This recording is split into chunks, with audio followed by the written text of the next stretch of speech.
सही पोर्टफोलियो कैसे बनाएं? अब सही पोर्टफोलियो की वैसे तो कोई एग्जैक्ट डेफिनेशन नहीं है, लेकिन एक चीज़ की एग्जैक्ट डेफिनेशन हो सकती है, बिकॉज आप किस तरह के इन्वेस्टर है, पोर्टफोलियो उसी के बेस पे बनता है। अब जैसे शॉर्ट टर्म और लॉन्ग टर्म इन्वेस्टर, बेसिकली हम दो तरीके के इन्वेस्टर को मतलब कैटर करते हैं। अब शॉर्ट टर्म में आप स्विंग ट्रेडिंग भी देख सकते हो, स्विंग ट्रेडर या स्विंग इन्वेस्टर भी बोल सकते हो आप, बिकॉज उसमें आपने लिया ट्रेड और निकल गया, प्रॉफिट बुक किया, निकल गया। अब सही पोर्टफोलियो मतलब मैंने कैसे बनाया या आप किस तरीके से बना सकते हैं? सबसे पहले तो आपको ये देखना है कि आपका टाइम होराइजन क्या है। आप 1 साल के लिए काम कर रहे हैं या है ना 10 साल के लिए काम कर रहे हैं, या फिर किसी सेक्टर वाइज काम कर रहे हैं, या फिर कुछ ऐसा पोर्टफोलियो आपने बनाया जिसमें टोटली स्टॉक्स ऐसे हैं जो सिक्लिकल स्टॉक्स हैं, लाइक टाटा स्टील है ना, या कुछ बेवरेजेस स्टॉक हैं, इस तरीके के स्टॉक्स हैं, या कुछ क्या है फॉरएवर स्टॉक्स हैं, जैसे मान लो IRCTC है, या जो मोनोपोलीज कंपनी है, इस टाइप के स्टॉक्स होते हैं। तो पोर्टफोलियो डिपेंड होता है कि इन्वेस्टर किस टाइप का है। अगर आप लॉन्ग टर्म में इन्वेस्टिंग करते हैं तो सिंपली आप क्या खरीद सकते हैं, टाटा स्टील खरीद सकते हैं, टाटा मोटर खरीद सकते हैं, BPCL खरीद सकते हैं, एंड उसके बाद गेल खरीद सकते हैं, कोल इंडिया। मतलब ये ऐसे स्टॉक्स हैं जो कॉन्स्टेंटली बढ़ते भी रहते हैं, है ना, और मतलब उसके साथ साथ आपको एक अच्छा डिविडेंड भी देते हैं। आप BPCL की बात कर लें, IOCL की बात कर लें, कैस्ट्रोल इंडिया की बात कर लें, तो ये सारे वो स्टॉक्स हैं जो अच्छे हैं। भले इनका रिटर्न कम है, लेकिन अच्छा रिटर्न दिया ऐसी बात नहीं। पिछले 5 साल में इन्होंने भी अच्छा रिटर्न दिया है। अगर आप देखें तो लगभग 50% सबका रिटर्न है। ऑल्सो कोविड के बाद तो सारी कंपनियां डबल हो गई हैं, तो ये एक अच्छा रिटर्न दिया है इन्होंने बेसिकली। उसके बाद अगर आप ये देखें कि कितने परसेंटेज आपको ग्रोथ रखनी है, कितने परसेंटेज आपको सेमी ग्रोथ रखनी है, या small cap, mid cap, large cap, तीनों को कॉम्बिनेशन कैसे बनाना है, उसके हम एक अलग से स्टॉक बनाएंगे, वीडियो बनाएंगे कि किस मैक्सिमम कितनी आपके पोर्टफोलियो में कंपनीज होनी चाहिए। इसकी एक बड़ी सिंपल सी डेफिनेशन है। आप ऑल ओवर द लाइफ अगर आप देखें आपकी ज़िंदगी में, जैसे आप 20 से 25 लोगों के साथ डील करेंगे, जो वो लोग होंगे जो आपकी मतलब मैक्सिमम 30 साल के बाद 60 साल तक आपके साथ रहेंगे। तो कुछ इसी तरीके से कुछ अच्छे स्टॉक्स भी आपको ऐसे रखने हैं जो 30 साल के बाद अगले 60 साल तक आप जिनको होल्ड कर सके। तो मैंने जो कंपनियां बताई हैं बेसिकली वो 1000 रुपये की कंपनी है बेसिकली, तो आप उनमें इन्वेस्ट कर सकते हैं, और उनको अगले 30 साल तक भी अगर आप होल्ड करते हैं तो आपको कोई प्रॉब्लम नहीं आएगी। वो कॉन्स्टेंट बढ़ेंगी भी, आपको डिविडेंड भी देगी। मतलब हो सकता है बीच में 1-2 साल अगर आपको अच्छा ग्रोथ ना भी मिले, बट अच्छा डिविडेंड आपको डेफिनेटली मिलता है।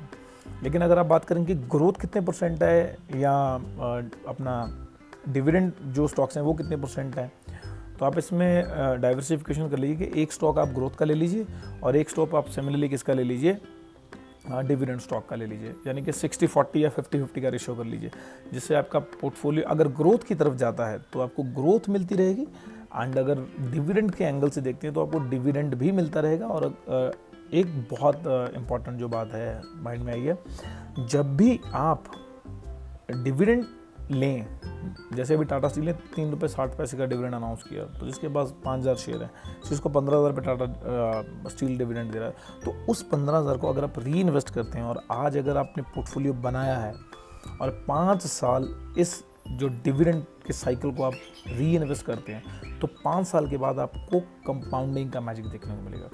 मतलब 5 साल बाद एक टाइम ऐसा आएगा कि जब आपने मान लो आज आपने 1 लाख रुपए डिविडेंड टाटा स्टील में इन्वेस्ट किया फॉर अ डिविडेंड प्रोस्पेक्टिव, तो 5 साल बाद आपको टाटा स्टील हो सकता है 1 लाख रुपया डिविडेंड एक बार में पेड करते हैं। तो ये पावर होता है डिविडेंड स्टॉक्स की। और ऑल्सो टाटा स्टील का आप लास्ट टाइम में देखिए कि लास्ट 5 साल में उन्होंने 100 रुपये का स्टॉक है, और 2022 से लेकर अब तक उन्होंने 100 रुपये का डिविडेंड दे दिया अप्रॉक्स।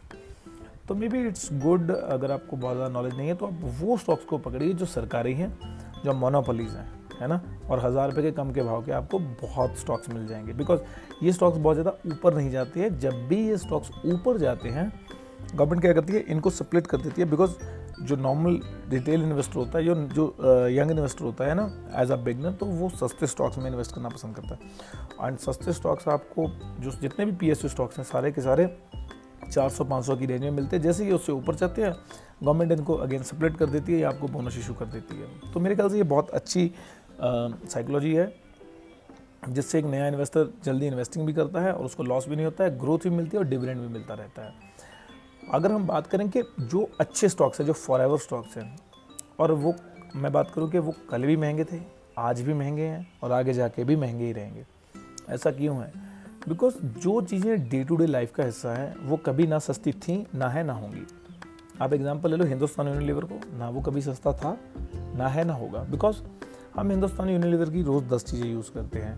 आप पीडीलाइट इंडिया ले लो, हम उनकी रोज़ मतलब 100 रुपये कमाने वाला आदमी और है ना 1000 रुपये कमाने वाला, 10,000 रुपये कमाने वाला आदमी, सबके घर में फेविकॉल और अपना फेविक्विक यूज़ होता है। तो ये वो चीज़ें हैं कि जो स्टॉक अच्छे हैं वो ना कभी सस्ते थे और ना कभी होंगे, वो आपको लगभग उसी रेंज के अंदर मिलेंगे आप जब भी उनको बाय कर लें।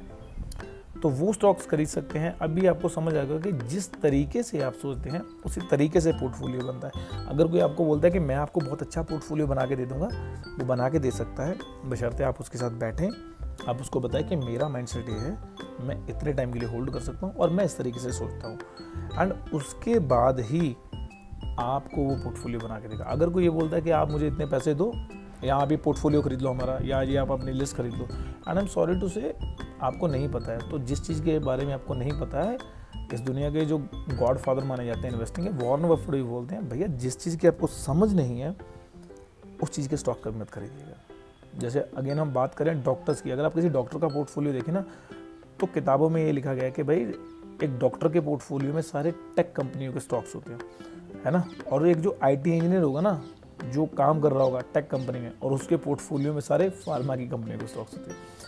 सी सिंपल है, जिस चीज़ को आप समझ रहे हैं, जो चीज़ आपकी समझ आती है, जिसको आप रोज़ यूज़ कर रहे हैं, कॉलगेट पाल्मोलाइव आप रोज़ यूज़ करते हैं, मे बी मुझे पता नहीं आपने उसका स्टॉक खरीदा नहीं खरीदा। IRCTC में ट्रैवल करते हैं, मुझे पता नहीं उसमें नहीं खरीदा। इंडिगो में आप ट्रैवल करते हैं, मुझे पता नहीं आपने खरीदा नहीं खरीदा। JCBs आप हर जगह चलती देखते हैं, एक कंपनी है एक्शन कंस्ट्रक्शन इक्विपमेंट ACE, मुझे पता नहीं आपने उसका स्टॉक खरीदा नहीं खरीदा। तो ये कुछ एक चीज़ें हैं जिनको देख कर आपको ये सोचना है कि यार मैं पोर्टफोलियो कैसे बनाऊँ, बिकॉज पोर्टफोलियो बनाने का सबका माइंड सेट अलग है। मैं अपनी बात करूँ, मेरे पोर्टफोलियो में बड़ा सिंपल सा फंडा है। मैंने अपने पोर्टफोलियो में 75% रखे हैं डिविडेंड स्टॉक, जो मुझे रेगुलर डिविडेंड्स देते हैं, एंड देन मैं उनको री इन्वेस्ट करता हूँ, अगेन अगले साल वो डिविडेंड बढ़ के आता है। ओके, एंड बाकी 25-30% तो या कुछ और स्टॉक्स हैं मैंने जो रखे हैं growth base, Tata motor, Tata power, है ना, भेल हो गया, HAL हो गया, उसके बाद CMS है ना, जो कैम्स हो गया, कंप्यूटराइज मैनेजमेंट कंपनी जो म्यूचुअल फंड को डेटा प्रोवाइड करती है, ये सब चीज़ें। तो ये सब जो चीज़ें हैं, इन सब चीज़ों के बेस पे आपको ये सोचना है कि मैं किस तरह का पोर्टफोलियो बनाऊं। अगर आपने किसी के कहने पे पोर्टफोलियो बना तो डेफिनेटली आप लॉस कर सकते हैं। अगर कुछ चीज़ समझ नहीं आई हो, मे बी हो सकता है मैं थोड़ा जल्दी बोल जाता हूँ, तो आप कमेंट सेक्शन में बताइए, तो मैं पक्का ट्राई करूँगा कि उसके कमेंट का रिप्लाई दूँ, एंड पर्सनली मेरा नंबर मैं मेंशन कर दूँगा, आप कॉल करके कुछ भी पूछ सकते हैं। सो मिलते हैं नेक्स्ट वीडियो में।